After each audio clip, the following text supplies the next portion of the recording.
பிள்ளைகளே, நீங்கள் தேவனால் உண்டாயிருந்து அவர்களை ஜெயித்தீர்கள்.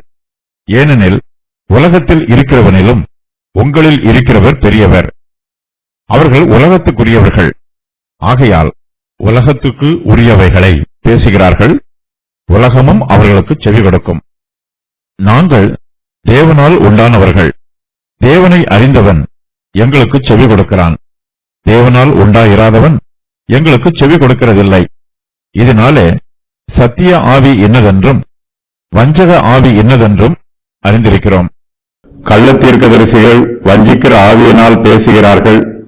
அந்தி கிறிஸ்துவனுடைய ஆவிக்கு விரோதமாய் விசுவாசிகள் எச்சரிப்போடு இருக்க வேண்டும். அந்தி கிறிஸ்து இந்த உலகத்தில் கிரியை செய்தாலும் கர்த்தருடைய பிள்ளைகளாகிய நமக்கு தேவனுடைய பாதுகாப்பு இருக்கிறது.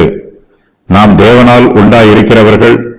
கர்த்தருடைய கிருபையினாலும் அவருடைய வல்லமையினாலும் நாம் கள்ள தீர்க்கதரிசிகளையும் அந்தி கிறிஸ்துக்களையும் ஜெயித்திருக்கிறோம். கிறிஸ்துவானவரே நமக்கு ஜெயத்தை கொடுத்திருக்கிறவர். கள்ள தீர்க்கதரிசிகளும் அந்தி கிறிஸ்துக்களும் உலகத்தில் இருக்கிறார்கள். நமக்குள் தேவ ஆவியானவர் வாசம் பண்ணுகிறார். உலகத்தில் இருக்கிறவனிலும் நமக்குள் இருக்கிற பரிசுத்த ஆவியானவர் பெரியவர். மனுஷரை விட, விசுவாசிகளை விட தேவனுடைய ஆவியானவர் வல்லமை உள்ளவர். நம்முடைய தேவன் சர்வ வல்லவர். தேவனுடைய ஆவியானவர் நம்முடைய சிந்தையிலும் இருதயத்திலும் கிரியை நடப்பிக்கிறார். தேவனுக்கு பிரியமானபடி சிந்திக்க நம்முடைய சிந்தையை மறுரூபப்படுத்துகிறார்.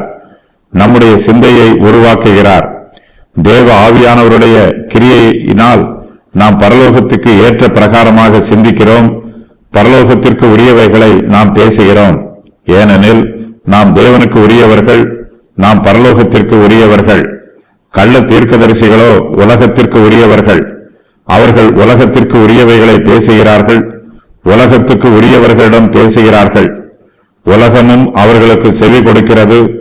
இந்த உலகம் தனக்கு உரியவர்கள் மீது சிநேகமாயிருக்கிறது.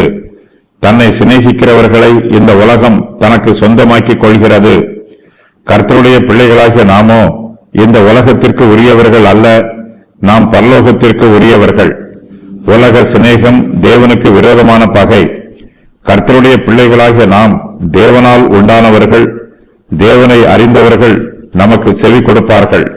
தேவனால் உண்டாயிராதவர்கள் நமக்கு செவி கொடுக்க மாட்டார்கள். தேவனால் உண்டானவர்கள் தேவனுடைய பரிசுத்தத்தையும் அவருடைய அன்பையும் அவருடைய கிருபையையும் அறிந்திருப்பார்கள். தேவனால் உண்டானவர்கள் நமக்குள் இருக்கிற பரிசுத்த ஆவியானவரை அறிந்திருப்பார்கள். அப்படிப்பட்ட பரிசுத்தவான்கள் மாத்திரமே நமக்கு செவி கொடுப்பார்கள்.